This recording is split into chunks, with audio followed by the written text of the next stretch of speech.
precisamente para analizar esta decisión tenemos como todos los jueves a Héctor Romero, quien es director general de Signum Research, y a Martín Hernández, quien es analista de bancos y política monetaria de Interacciones. ¿Qué tal? Bienvenidos. Hola, encantados de estar aquí como siempre, Susi. Gracias. Pues bueno, Héctor, me gustaría primero que nos dijeras qué piensas de esta decisión de política monetaria. ¿Qué esperaba el consenso de analistas? Los de Bloomberg sí esperaban una. Efectivamente, 25 puntos base. Yo personalmente hubiera dicho que cero. De hecho, esta mañana tuve un debate con mi chief economist, porque él pensaba que debería de ser como de 50. Finalmente me parece que yo lo convencí que debería de ser de cero, porque desde mi punto de vista Banco de México ya había hecho su trabajo de incrementar las tasas de interés de una forma, desde mi punto de vista, muy agresiva. ¿Y dónde veo eso? En el tipo de cambio. Pero si quieres un poquito más adelante lo platicamos. Eso, bien. Por tu parte, Martín, ¿cómo afectará esta decisión a la industria bancaria, a la financiera y también a los bolsillos de los mexicanos? Pues mira, Susana, como ya habíamos comentado, para los resultados de los bancos, en general las subidas de tasa son positivas. Como habíamos dicho, el balance de los bancos está conformado de una manera, de tal manera que cuando suben las tasas pueden ampliar sus márgenes y mejoran sus utilidades, ¿no? Ahora, la verdad es que este beneficio tiene un límite. Llega un punto en el que empiezas a afectar con las tasas tan altas, el poder de pago de tus clientes, se incrementa la morosidad y de alguna manera disminuye la demanda por crédito, ¿no? Más o menos hemos estimado que este límite está en una tasa de 8%, entonces hasta el momento sigue siendo benéfico en términos de resultados.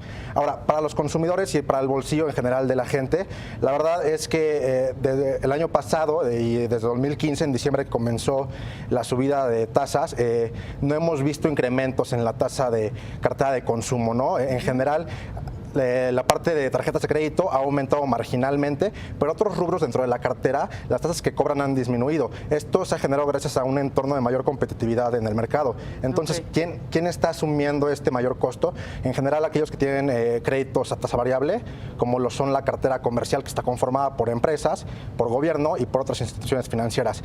Sí esperamos hacia este año y a lo mejor un poco más hacia adelante que empiecen a trasladar los incrementos de tasa hacia los consumidores, pero no creemos que sean incrementos sustanciales. Entonces, en general, el consumidor sigue pagando más o menos lo mismo por la deuda. Pero digamos que sí va a ser un reto pues mantener este dinamismo de los créditos del que se ha hablado en la convención bancaria, por ejemplo, que era uno de los retos este año con el alza de tasas. Definitivamente. Por un lado, pues ya es menos atractivo tener créditos a mayores tasas, y por otro lado, las mismas instituciones en un entorno de mayor adversidad, pues limitan un poco el crédito que otorgan a empresas, a familias y a las hipotecas, ¿no? Entonces, pues sí esperamos cierta desaceleración, sin embargo, creemos que sigue siendo un sector con muchísimo potencial, dada la baja penetración que hay en el país.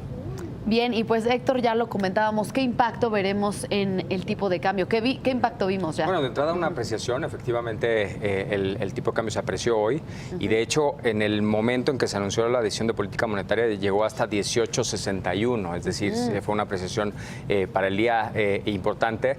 Y bueno, aquí lo que hay que comentar es que desde el 19 de enero, que un día antes de que tomara posesión Trump, que hizo unas declaraciones pues nada benéficas para nuestro país y para nuestra moneda, que el tipo de cambio llegó a 22.03 pesos por dólar.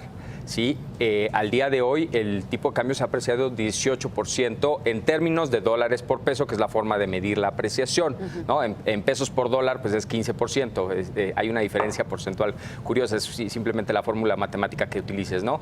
A mí me parece que eso es una señal de que Banco de México ha hecho bien las cosas, ¿sí? Yo pensaría que hoy no debió haber subido la tasa de interés y sin embargo pues está actuando de manera responsable, ¿sí? Está tomando una decisión que para la economía en general puede ser dolorosa, ¿sí?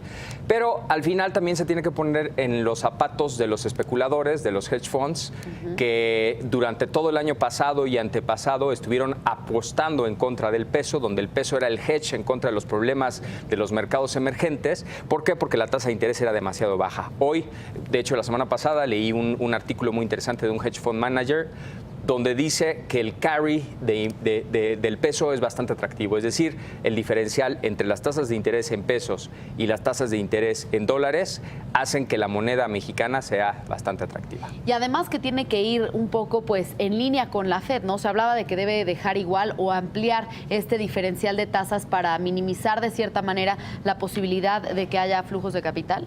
Sí, efectivamente. Bueno, si tú ves los bonos del Tesoro a 10 años contra los bonos en pesos a 10 años, pues el diferencial ya es bastante significativo, ¿no? 6% contra 2%. Ahí hay un carry positivo muy interesante que para los especuladores, pues básicamente les da una señal de que invertir en México puede ser muy rentable y muy redituable. Y al final, pues Banco de México creo que ha jugado muy bien sus fichas, ¿sí? Al ir en contra de las apuestas que van en contra del peso mexicano, ¿no? Y bueno, desde mi punto de vista ya se le pasó un poquito la mano, vamos a ver, ¿no? Okay. Vamos a ver, pero creo que al final le está apostando un poco por ser conservador y no jugar con la moneda, y yo creo que la intención de que el peso vuelva a los 22 pues ya no está ahí sobre la mesa por parte de la autoridad monetaria. Y por otro lado, curiosamente también veía en la entrada del programa, hoy siento que la posición del gobierno de los Estados Unidos con respecto al NAFTA se ha suavizado muchísimo. Claro. ¿Sí? Martín, pues Héctor considera que ya se le pasó un poco la mano a Banco de México, pero ¿podríamos esperar mayores alzas durante el año? Sí, definitivamente la magnitud ya no va a ser la misma. Alzas de 50 puntos base a lo mejor ya no las vamos a ver, pero consideramos que conforme la Fed siga aumentando sus tasas, a lo mejor Banxico va a seguir sobre la misma línea. Bien. Y para cerrar, Héctor, expectativas inflacionarias ante este panorama. Bueno, efectivamente la inflación, pues vivimos una especie de burbuja inflacionaria que a mí me parece que pronto se va a reventar, ¿no? A mí me parece que uno de los factores muy importantes, bueno, obviamente los precios de las gasolinas, creo que eso un poquito se quedó atrás, ¿sí? Y punto número 2, el tipo de cambio, también como le decía en mi discusión hoy con mi chief economist, el Banco de México pues no puede fijar la política monetaria con el espejo retrovisor, con lo que ya pasó, sino con lo que viene hacia adelante. Yo creo que las expectativas inflacionarias de alguna forma ya se están anclando, ¿sí? Bien. Entonces, yo esperaría por eso que sí, a lo mejor puede venir un incremento más de 25 puntos base, pero probablemente ya no 2 más. Y ahora, como dicen muy bien, habría que seguir los pasos de la Reserva Federal, que en su última decisión de política monetaria pues se vio un poquito más dovish, ¿no? Es decir, un poquito más laxa. Así es.